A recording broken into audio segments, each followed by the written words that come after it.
Assalamualaikum warahmatullahi wabarakatuh pada semua para pendengar setia IKIM, penonton Facebook IKIM, para tetamu 5 Safar 1444 Hijrah sekalian. Alhamdulillahirabbil alamin wassalatu wassalamu ala Rasulillah wa ala alihi wasahbihi wa barik wasallim.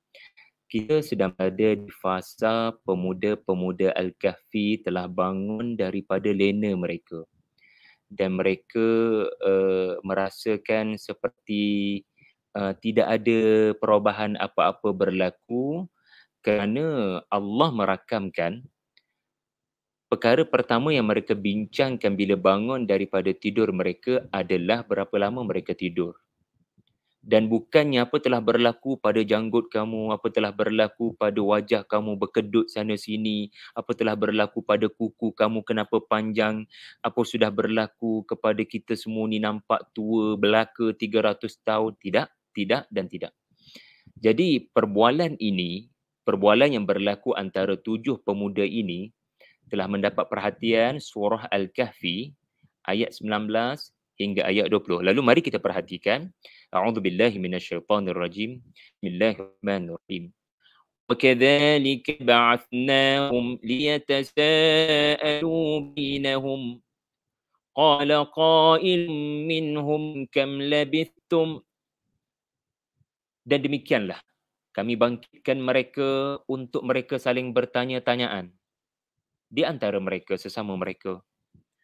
Lalu berkata seorang dari kalangan mereka, berapa lama sebenarnya kamu semua telah diam diri di sini? Qalu labithna yawman aw ba'da yawm. Lalu mereka sebahagiannya berkata kita telah berdiam diri di sini selama sehari atau separuh hari. Qalu rabbukum a'lamu bima labithtum. Lalu sebahagian mereka pula berkata Tuhanmu, pemelihara kamu, yang mengetahui terhadap berapa lama telah kamu berdiam diri duduk-duduk di sini. Fab'athu ahadakum biwariqikum hadhihi ila al-Madinah. Maka utuskanlah seorang dari kalangan kamu dengan wang perak kalian ini untuk pergi ke bandar kota. Falyanzur ayyuha azka ta'ama. Maka hendaklah diperhatikan yang manakah makanan yang paling suci. Faliyatikum birizqim minhu. Lalu hendaklah dia membawanya untuk kamu semua sebahagian daripada rezekinya. Waliyatalattaf. Dan hendaklah dia berlemah lembut. Wala yush'iranna bikum ahada. Dan sekali-kali dia mesti tidak memberitahu perihal kalian semua walau seorang. Baik. Daripada bicara para pemuda Al-Kahfi yang dibangunkan Allah selama tidur mereka ratusan tahun ataupun 300 tahun, kita belajar sesuatu di sini. Sekurang-kurangnya ada 5 perkara tuan-tuan puan-puan sekalian. Ya. Yang pertama sekali, B yang pertama sekali kali ini 5B puan Yati, iaitulah bangkitnya pemuda ini ada tujuan. Maha suci Allah daripada menciptakan sesuatu tanpa tujuan. Walaupun terkadang kita tertanya-tanya, benda sekecil itu pun perlu ke difikirkan. Saudara-saudari, walaupun kecil macam mana sekalipun nyamuk, Allah Ta'ala buat ada tujuan. Walau sekecil mana pun kulit atau bulu yang terjelma daripada buah tamar yang Allah sebut di dalam surah Fatir, itu tetap mempunyai tujuan. Segala apa yang Allah sebut, tidak boleh kita kata ini isu kecil. Jangan kata begitu. Jadi pemuda-pemuda Al-Kahfi, bila mereka bangun, mereka ada berdialog. Dialog itu bukan dialog yang direka-reka. Memang orang kata Ponyati perbualan spontan. Perbualan spontan.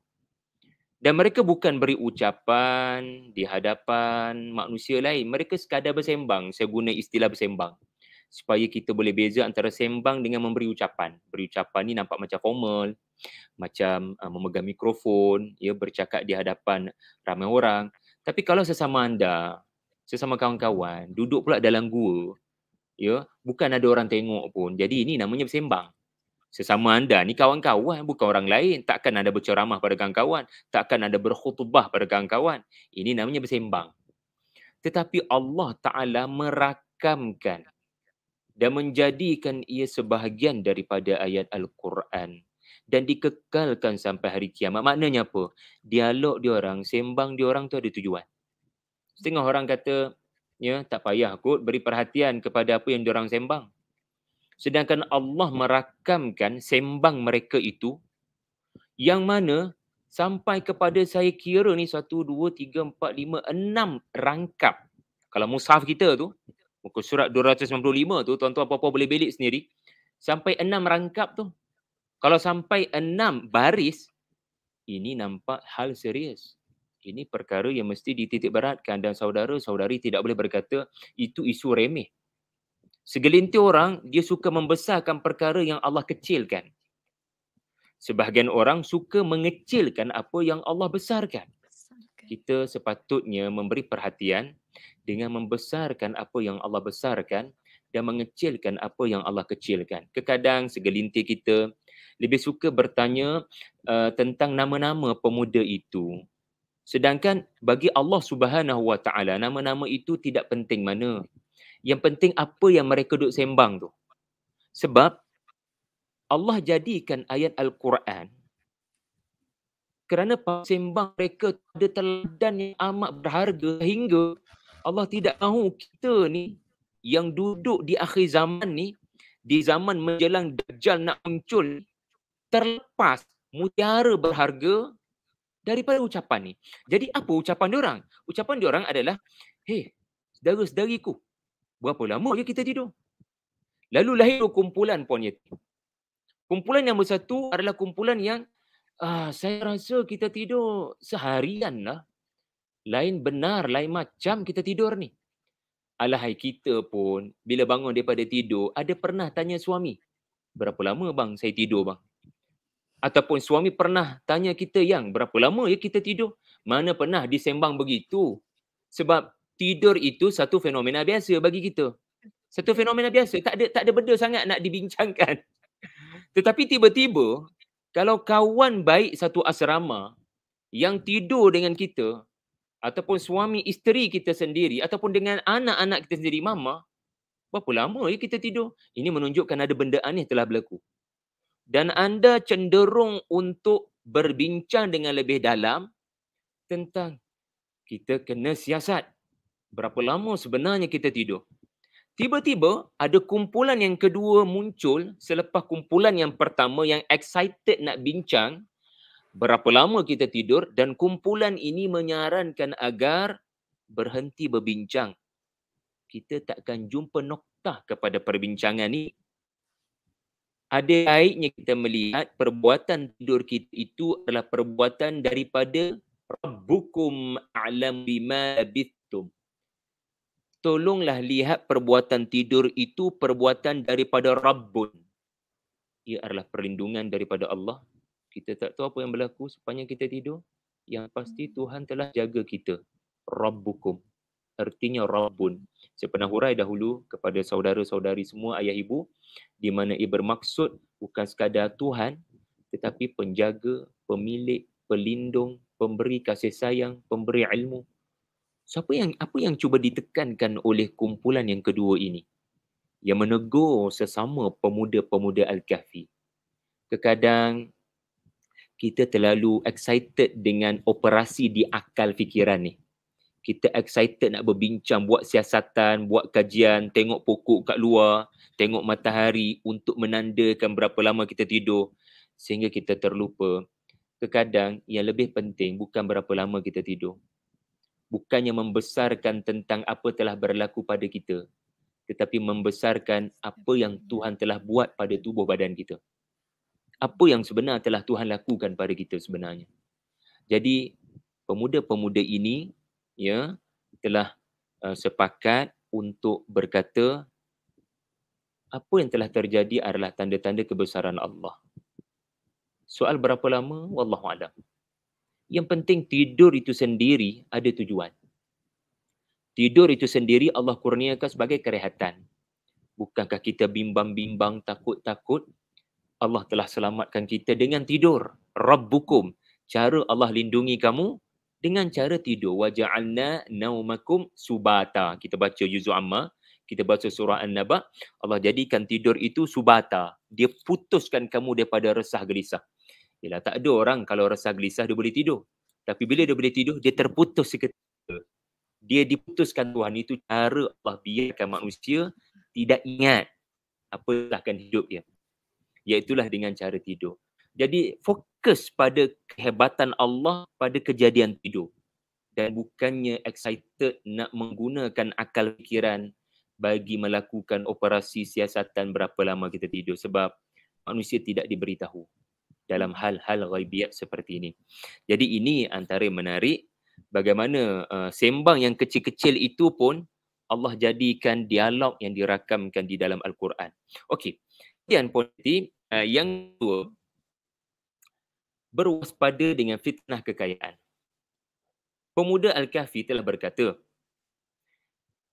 kita kena berhenti berdebat, berbincang dan kita kena cari makanan. Itu adalah keutamaan. Perdebatan tidak menghilangkan kelaparan. Ayuh kita selesaikan dahulu masalah kelaparan.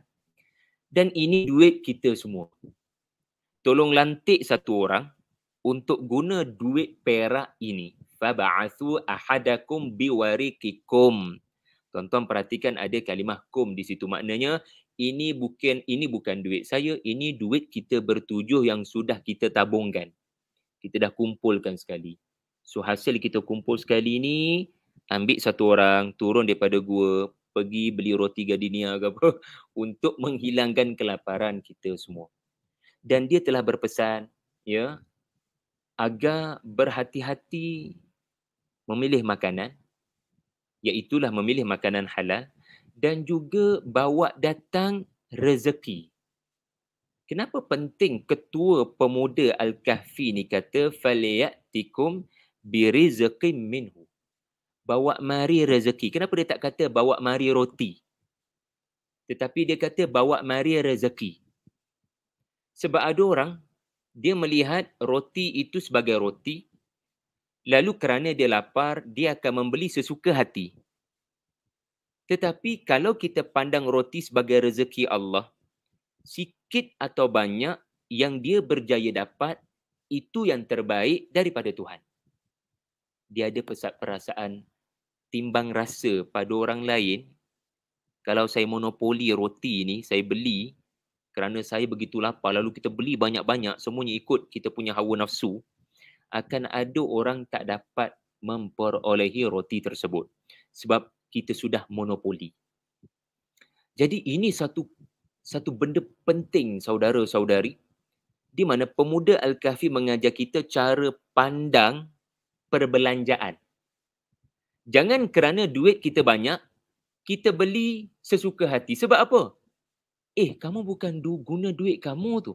Kamu guna duit 7 orang pemuda. Kalau nak beli lebih-lebih, bincang dulu. Mesyuarat dulu. Jangan kamu beli benda yang bukan dalam mesyuarat. Jadi apa yang sedang diajar oleh pemuda ini ataupun yang Allah Ta'ala nak didik kita, pada duit kamu tu ada duit orang lain. Ini yang menyebabkan lahirnya falsafah zakat. Dan kalimah azkar digunakan dalam ayat ini. Kerana nak bagi isyarat adanya kalimah zakat dalam Al-Quran. Orang yang memahami tentang zakat, dia akan faham pada harta yang dia ada, orang lain. Orang miskin di situ. Ada hak asnaf di situ. Jangan berbelanja boros sangat. Jangan tak fikir ada orang lain berhak pada kekayaan kamu sampai kamu boleh beli sesuka hati kamu. Tolong fikir orang lain boleh. Subhanallah.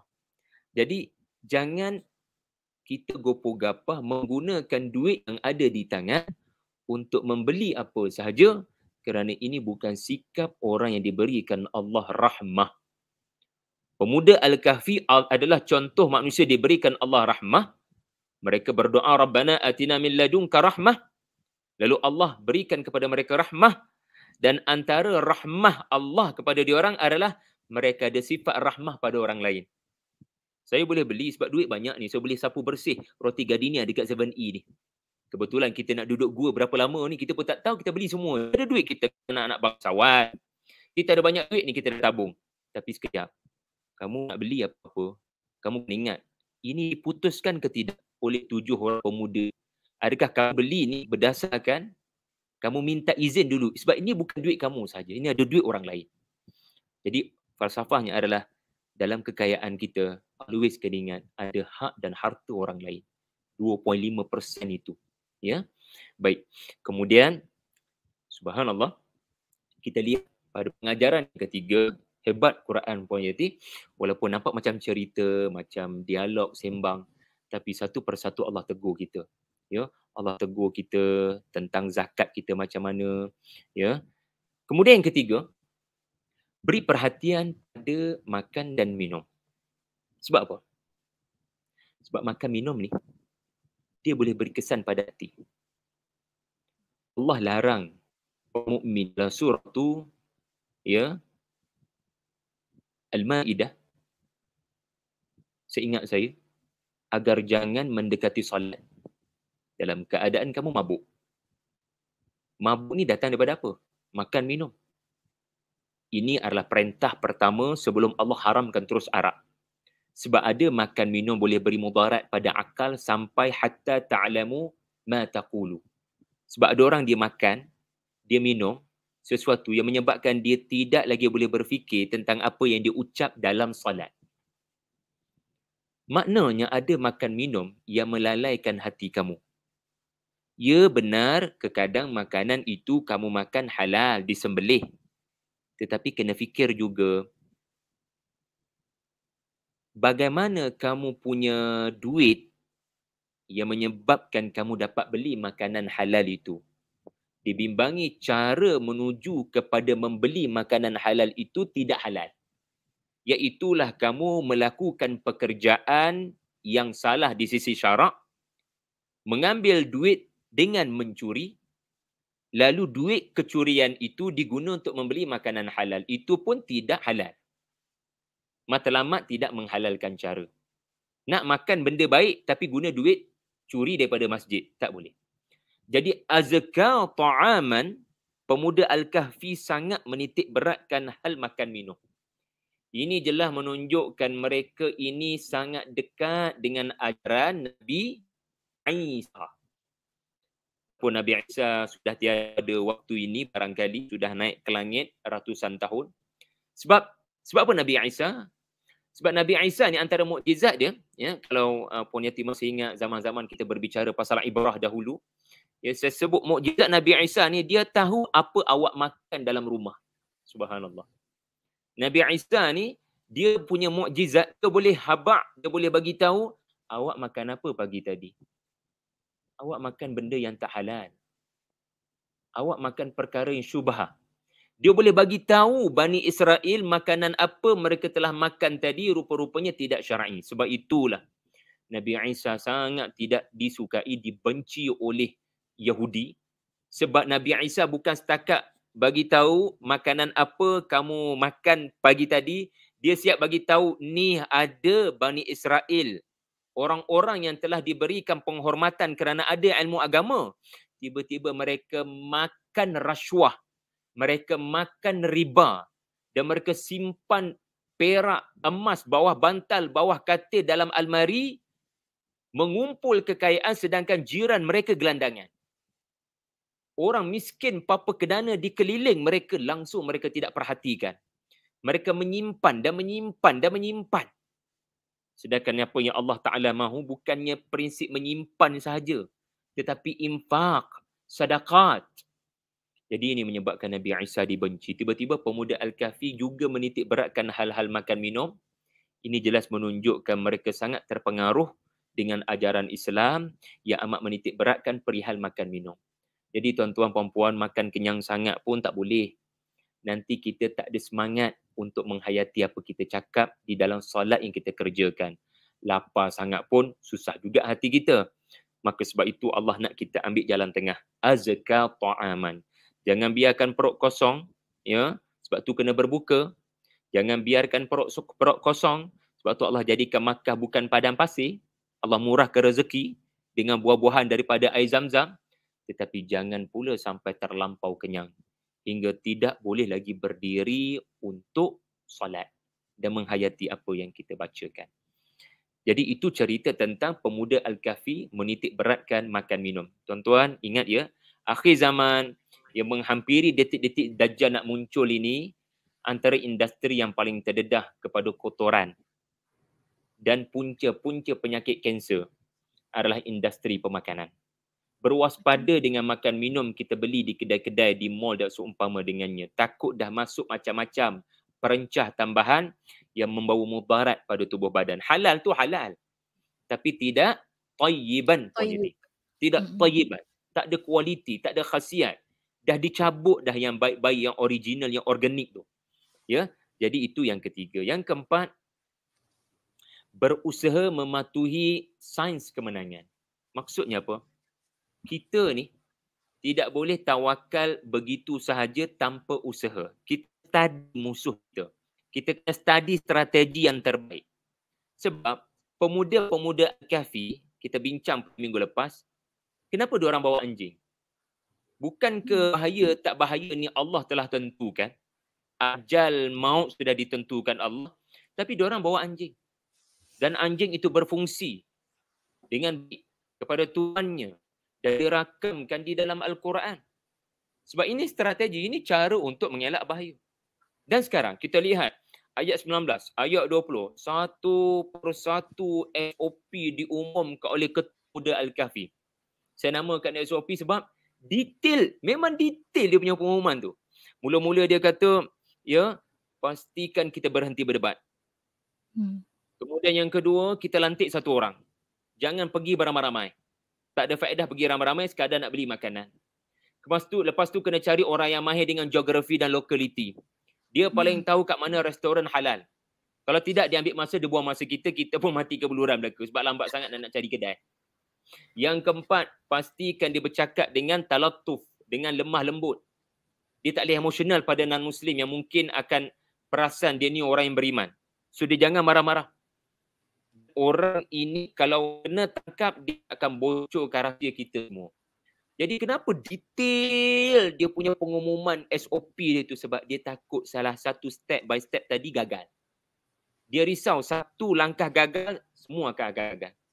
So pentingnya pemuda Al-Kahfi, ya, berpesan kepada rakannya yang akan turun agar pastikan ini semua tidak mengalami technical problem. Tidak mengalami error. Ada masalah pada restoran, pemilihan restoran. Jangan ada masalah pada cara bercakap dengan cashier. Jangan ada masalah pada kalau kena tangkap. Jadi sangat detail, teliti, profesional pemuda Al-Kahfi dalam pengarahan mereka. Mereka bukan tawakal gitu-gitu, turun ramai-ramai, kita cari roti, insya-Allah ajal maut di tangan Tuhan. Mana ada. Mereka berstrategi. Dan saya ada strategi. Ada strategi. Saya meyakini cerita macam inilah yang menjadi inspirasi Nabi untuk berhijrah. Nabi rancang, Nabi perancangan teliti, Nabi mengelakkan bahaya bukan hanya dengan doa, bahkan dengan strategi. Akhir sekali tuan-tuan, di sini mungkin kita tak perasan pengajaran paling besar adalah besarnya peranan ketua keluarga. Jadi semua ketua-ketua yang bernama lelaki, ketua-ketua keluarga, ar-rijalu qawwamuna 'alan nisa, yang diperingatkan Allah dengan ayat-ayat Allah pada khutbah Jumaat. Masjid kan dia ada imam. Imam membentuk ahli masjid dengan ayat-ayat Allah yang dibacakan. Dan juga pada hari ini kita lelaki kena belajar jadi imam dengan khutbah Jumaat. Peringatan-peringatan yang diberikan itu dapat dirumuskan menerusi pesanan Ketua Pemuda Al-Kahfi. Ketua Pemuda Al-Kahfi kata berhenti berdebat. Artinya kita dengan anak kita jangan duk galakkan mereka terbabit dalam perbualan dan perdebatan yang sia-sia. Subhanallah. Ketua Pemuda Al-Kahfi sangat menitikkan makan minum. Maka ketua keluarga sila titik beratkan makan minum ahli keluarga. Ketua Pemuda Al-Kahfi berpesan wal yatalaffaz, berkomunikasi dengan bahasa yang baik. Maka ketua keluarga kena pesan pada anak-anak bini kita, agar berkomunikasi dengan baik. Ketua Pemuda Al-Kahfi kata kalau bahaya datang jangan sebar pada orang lain. Maka ketua keluarga kalau ada apa-apa keburukan, dosa kita buat, jangan duk sebar pada orang lain. Jangan duk pengaruhi orang lain. Subhanallah. Cantiklah. Mudah-mudahan kita pelajari daripada ayat 19 dan ayat 20. Terima kasih Puan Yati. Masya Allah. Terima kasih banyak Ustaz. Dia memang mengajar kita bila kita tentang lelaki kawam ni, lelaki yang bertanggungjawab ni bukan sekadar beli beras Ustaz kan. Tak cukup sekadar beli beras. Maksudnya tanggungjawab kena beres insya-Allah. Ustaz, Beres. ujung-ujungnya Ustaz kita kongsikan kesimpulan daripada perkongsian kita pada hari ini bila cakap tentang apa yang digariskan, apa yang diperkatakan, dibincang-bincangkan oleh lelaki Al-Kahfi ini Ustaz. Silakan. Kesimpulannya, apa yang telah mereka perbincangkan telah menjadi cerita Allah Ta'ala kerana ia ada cahaya. Kerana anda akan perasan ya, seolah-olah cerita Pemuda Al-Kahfi ni dah tamat dah. Kecuali ayat 21 sahaja. Seolah-olah Allah tak cerita sangat apa berlaku lepas dia orang turun pergi cari roti tu. Supaya kita dapat terus fokus. Fokus yang tidak berganjak daripada apa agaknya hikmah. Allah rakamkan mereka berdialog tentang berapa lama mereka tidur. Kerana di situ manusia ini sangat suka berdebat. Manusia ini sangat suka mengagung-agungkan kehebatan akal fikiran. Mereka kadang terlupa ada perkara yang lebih besar daripada itu, iaitulah ada perkara di luar daripada kemampuan akal, iaitulah pengetahuan yang hanya Allah Ta'ala saja yang tahu mengenai sesuatu perkara itu. Terima kasih Puan Yati, itu saja. Masya Allah. Ini bila kata hari Jumaat kena baca surah Al-Kahfi supaya dia gunakan cahaya dari Jumaat ni sampai Jumaat akan datang. Ustaz kan pentingnya cahaya. Tadi Ustaz pun kongsikan lagi pentingnya cahaya. Cahaya tu adalah ilmu lah Ustaz kan. Ilmu adalah cahaya. Jom kita sama-sama cari ilmu, dapatkan ilmu di dalam tadabbur bersama Ustaz Syahri pun banyak ilmu kita belajar. Terima kasih banyak Ustaz. Sampai bertemu lagi minggu hadapan insya-Allah. Assalamualaikum Ustaz. Waalaikumsalam warahmatullahi wabarakatuh.